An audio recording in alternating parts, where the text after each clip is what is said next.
The Count of Monte Cristo by Alexandre Dumas. Chapter 65. A Conjugal Scene. At the Place Louis-XV the three young people separated. That is to say, Morel went to the boulevards, Château Renaud to the Pont de la Révolution, and Debray to the quay. Most probably Morel and Château Renaud returned to their domestic hearths, as they say in the gallery of the Chamber in well-turned speeches, and in the theatre of the Rue Richelieu in well-written pieces. But it was not the case with Debray. When he reached the wicket of the Louvre, he turned to the left, galloped across the Carrousel, passed through the Rue Saint-Roch, and, issuing from the Rue de la Michodière, he arrived at Monsieur Danglars' door just at the same time that Villefort's landau, after having deposited him and his wife at the Faubourg Saint-Honoré, stopped to leave the Baroness at her own house. Debray, with the air of a man familiar with the house, entered first into the court, threw his bridle into the hands of a footman, and returned to the door to receive Madame Danglars, to whom he offered his arm to conduct her to her apartments. The gate once closed, and Debray and the Baroness alone in the court, he asked, "What was the matter with you, Hermine, and why were you so affected at that story, or rather fable, which the Count related?" "Because I have been in such shocking spirits all the evening, my friend," said the Baroness. "No, Hermine," replied Debray, "you cannot make me believe that. On the contrary, you were in excellent spirits when you arrived at the Count's. Monsieur Danglars was disagreeable, certainly, but I know how much you care for his ill humor. Someone has vexed you. I will allow no one to annoy you." "You are deceived, Lucien, I assure you," replied Madame Danglars, "and what I have told you is really the case, added to the ill humor you remarked, but which I did not think it worth while to allude to." It was evident that Madame Danglars was suffering from that nervous irritability which women frequently cannot account for even to themselves, or that, as Debray had guessed, she had experienced some secret agitation that she would not acknowledge to anyone.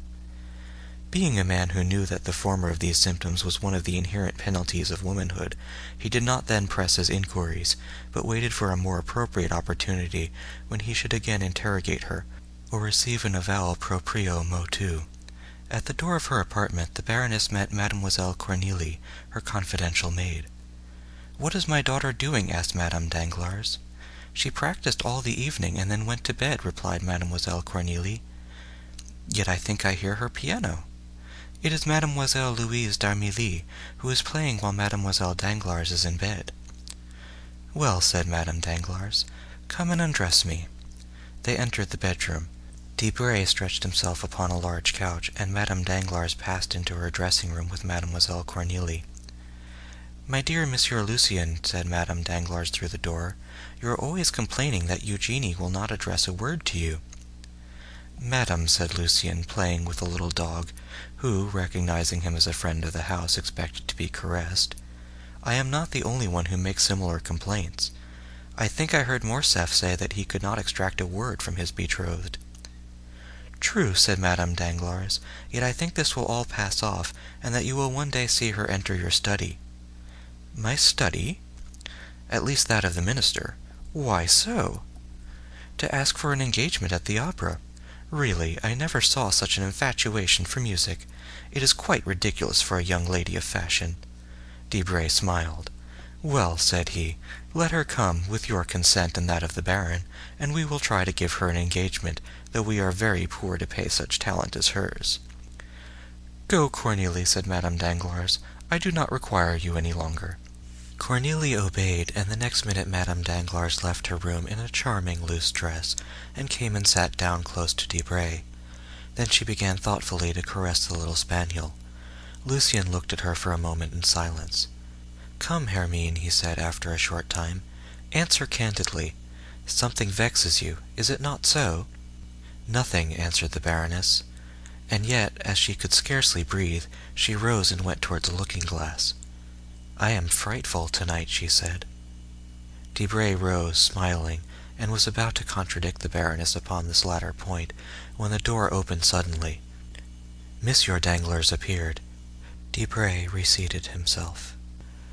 At the noise of the door, Madame Danglars turned round and looked upon her husband with an astonishment she took no trouble to conceal. "Good evening, madam," said the banker. "Good evening, Monsieur Debray." Probably the Baroness thought this unexpected visit signified a desire to make up for the sharp words he had uttered during the day. Assuming a dignified air, she turned round to Debray, without answering her husband. "Read me something, Monsieur Debray," she said. Debray, who was slightly disturbed at this visit, recovered himself when he saw the calmness of the Baroness, and took up a book marked by a mother-of-pearl knife inlaid with gold. "Excuse me," said the banker, "but you will tire yourself, Baroness, by such late hours, and Monsieur Debray lives some distance from here." Debray was petrified, not only to hear Danglars speak so calmly and politely, but because it was apparent that beneath outward politeness there really lurked a determined spirit of opposition to anything his wife might wish to do. The Baroness was also surprised, and showed her astonishment by a look which would doubtless have had some effect upon her husband if he had not been intently occupied with the paper, where he was looking to see the closing stock quotations. The result was that the proud look entirely failed of its purpose. "Monsieur Lucien," said the Baroness, "I assure you I have no desire to sleep, and that I have 1,000 things to tell you this evening, which you must listen to, even though you slept while hearing me." "I am at your service, madam," replied Lucien coldly.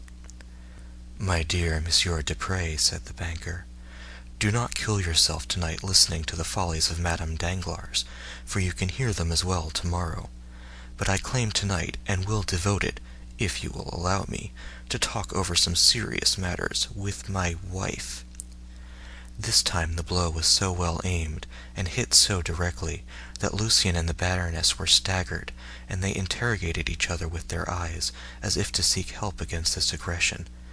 But the irresistible will of the master of the house prevailed, and the husband was victorious. "Do not think I wish to turn you out, my dear Debray," continued Danglars. "Oh, no, not at all. An unexpected occurrence forces me to ask my wife to have a little conversation with me. It is so rarely I make such a request, I am sure you cannot grudge it to me." Debray muttered something, bowed, and went out, knocking himself against the edge of the door like Nathan in Athalie. "It is extraordinary," he said, when the door was closed behind him, "how easily these husbands whom we ridicule gain an advantage over us." Lucien having left, Danglars took his place on the sofa, closed the open book, and placing himself in a dreadfully dictatorial attitude, he began playing with the dog. But the animal, not liking him as well as Debray, and attempting to bite him, Danglars seized him by the skin of his neck, and threw him upon the couch on the other side of the room. The animal uttered a cry during the transit, but, arrived at its destination, it crouched behind the cushions, and, stupefied at such unusual treatment, remained silent and motionless. "Do you know, sir," asked the Baroness, "that you are improving? Generally you are only rude, but tonight you are brutal." "It is because I am in worse humor than usual," replied Danglars. Hermine looked at the banker with supreme disdain. These glances frequently exasperate the pride of Danglars, but this evening he took no notice of them. "And what have I to do with your ill humor?" said the Baroness, irritated at the impassibility of her husband. "Do these things concern me? Keep your ill humor at home in your money boxes, or, since you have clerks whom you pay, vent it upon them." "Not so," replied Danglars. "Your advice is wrong, so I shall not follow it. My money boxes are my Pactolus, as I think Monsieur de Moustier says, and I will not retard its course, or disturb its calm. My clerks are honest men, who earn my fortune, whom I pay much below their deserts, if I may value them according to what they bring in. Therefore I shall not get into a passion with them. Those with whom I will be in a passion are those who eat my dinners, mount my horses, and exhaust my fortune." "And pray, who are the persons who exhaust your fortune? Explain yourself more clearly, I beg, sir." "Oh, make yourself easy. I am not speaking in riddles, and you will soon know what I mean. The people who exhaust my fortune are those who draw out 700,000 francs in the course of an hour. "I do not understand you, sir," said the Baroness, trying to disguise the agitation of her voice and the flush of her face. "You understand me perfectly, on the contrary," said Danglars. "But, if you will persist, I will tell you that I have just lost 700,000 francs upon the Spanish loan." "And pray," asked the Baroness, "am I responsible for this loss?" "Why not?" "Is it my fault that you have lost 700,000 francs?" "Certainly it is not mine." "Once for all, sir," replied the Baroness sharply, "I tell you I will not hear cash named. It is a style of language I never heard in the house of my parents, or in that of my first husband." "Oh, I can believe that, for neither of them was worth a penny." "The better reason for my not being conversant with the slang of the bank, which is here dinning in my ears from morning to night. That noise of jingling crowns, which are constantly being counted and recounted, is odious to me. I know only one thing I dislike more, which is the sound of your voice." "Really," said Danglars. "Well, this surprises me, for I thought you took the liveliest interest in all my affairs." "I? What could put such an idea into your head?" "Yourself." What next?" "Most assuredly." "I should like to know upon what occasion." "Oh, mon Dieu, that is very easily done. Last February you were the first who told me of the Haytian funds. You had dreamed that a ship had entered the harbor at Havre, that this ship brought news that a payment we had looked upon as lost was going to be made. I know how clear-sighted your dreams are. I therefore purchased immediately as many shares as I could of the Haytian debt, and I gained 400,000 francs by it, of which 100,000 have been honestly paid to you. You spent it as you pleased. That was your business. In March there was a question about a grant to a railway. 3 companies presented themselves, each offering equal securities. You told me that your instinct, and although you pretend to know nothing about speculations, I think on the contrary that your comprehension is very clear upon certain affairs. Well, you told me that your instinct led you to believe that the grant would be given to the company called the Southern. I bought 2/3 of the shares of the company. As you had foreseen, the shares trebled in value, and I picked up 1,000,000, from which 250,000 francs were paid to you for pin money. Have you spent this 250,000 francs? It is no business of mine." "When are you coming to the point?" cried the Baroness, shivering with anger and impatience. "Patience, madam, I am coming to it." "That's fortunate." "In April you went to dine at the minister's. You heard a private conversation respecting Spanish affairs, on the expulsion of Don Carlos. I bought some Spanish shares. The expulsion took place, and I pocketed 600,000 francs the day Charles V repassed the Bidosa. Of those 600,000 francs, you took 50,000 crowns. They were yours. You disposed of them according to your fancy, and I asked no questions. But it is not the less true that you have this year received 500,000 livres." "Well, sir, and what then?" "Ah, yes. It was just after this that you spoiled everything." "Really, your manner of speaking—" "It expresses my meaning, and that is all I want. Well, 3 days after you talked politics with Monsieur Debray, and you fancied from his words that Don Carlos had returned to Spain. Well, I sold my shares. The news got out, and I no longer sold. I gave them away. Next day I find the news was false, and by this report I have lost 700,000 francs. "Well?" "Well, since I gave you 1/4 of my gains, I think you owe me 1/4 of my losses. The fourth of 700,000 francs is 175,000 francs." "What you say is absurd, and I cannot see why Monsieur Debray's name is mixed up in this affair." "Because if you do not possess the 175,000 francs I reclaim, you must have lent them to your friends, and Monsieur Debray is one of your friends. "For shame!" exclaimed the Baroness. "Oh, let us have no gestures, no screams, no modern drama, or you will oblige me to tell you that I see Debray leave here, pocketing the whole of the 500,000 livres you have handed over to him this year, while he smiles to himself, saying that he has found what the most skilful players have never discovered. That is, a roulette wheel where he wins without paying, and is no loser when he loses." The Baroness became enraged. "Wretch!" she cried, "will you dare to tell me that you did not know what you now reproach me with?" "I do not say that I did know it, and I do not say that I did not know it. I merely tell you to look into my conduct during the last 4 years that we have ceased to be husband and wife, and see whether it has not always been consistent. Some time after our rupture you wished to study music under the celebrated baritone who made such a successful appearance at the Théâtre Italien. At the same time I felt inclined to learn dancing of the danseuses who acquired such a reputation in London. This cost me, on your account and mine, 100,000 francs.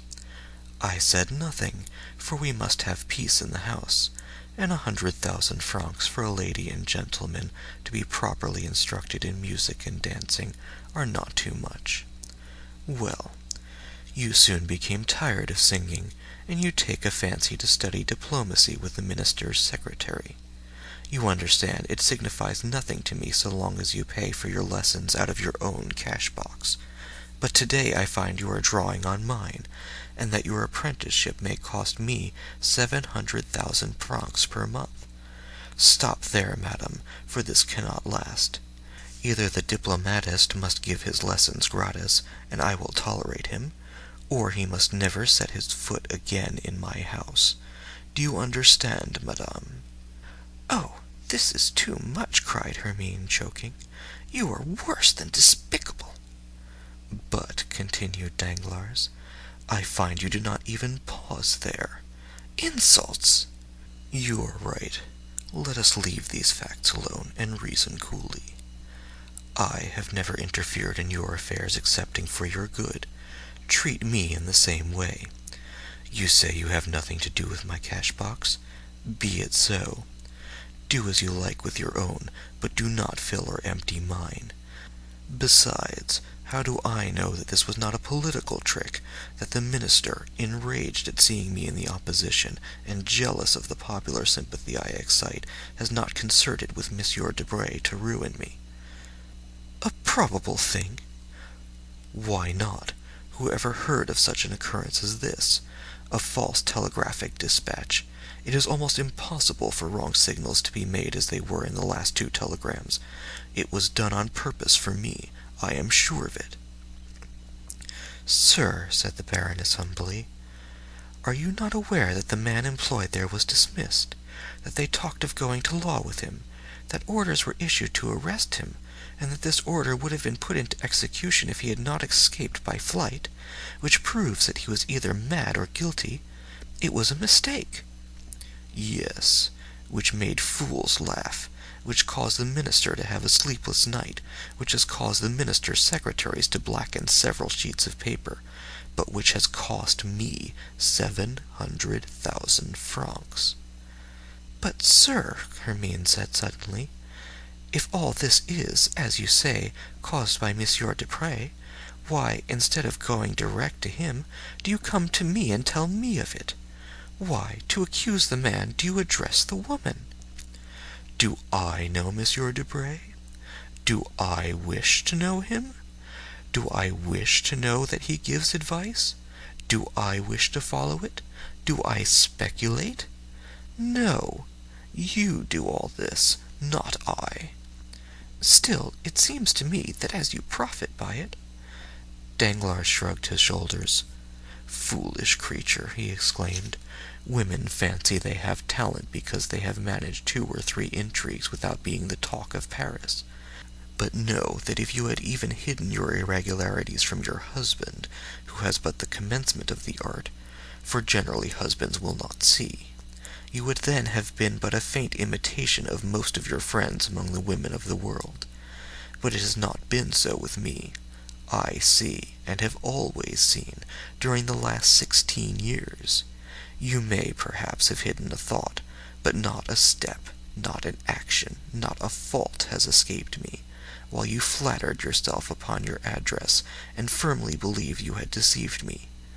What has been the result? That, thanks to my pretended ignorance, there is none of your friends, from Monsieur de Villefort to Monsieur de Pré, who has not trembled before me. There is not one who has not treated me as master of the house, the only title I desire with respect to you. There is not one, in fact, who would have dared to speak of me as I have spoken of them this day. I will allow you to make me hateful, but I will prevent your rendering me ridiculous, and, above all, I forbid you to ruin me." The Baroness had been tolerably composed until the name of Villefort had been pronounced, but then she became pale, and, rising as if touched by a spring, she stretched out her hands as though conjuring an apparition.